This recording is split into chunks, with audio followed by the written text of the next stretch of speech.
Баршаңызға сәлем, менің каналыма қош келдіңіздер. Бүгін сіздерге өте дәмді әрі жұмсақ, қолжетімді печеньені рецептісімен бөлісетін боламын. Алдымен бөлме температурасындағы сары майымызға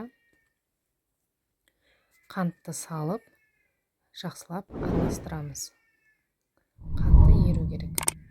Қант ерігенше жақсылап араластырамыз. Және оның үстіне 2 жұмыртқа саламыз. Тағы да жақсылап араластырамыз.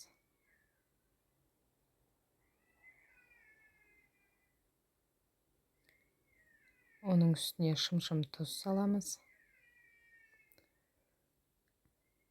Тағы да жақсылап араластырамыз. Бөлме температурасындағы сүтті құйып араластырамыз. 500-600 граммдай ұн саламыз. Електен өткізген ұн болу керек міндетті түрде.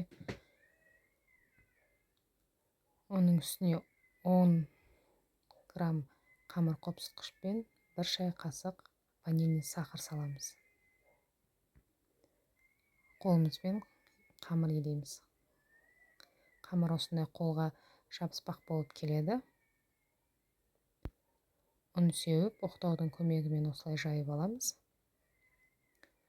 Өздеріңіз қалаған кез келген формаға кесіп, 180 градус пеште 20-25 минут қызарғанша пісіріп аламыз.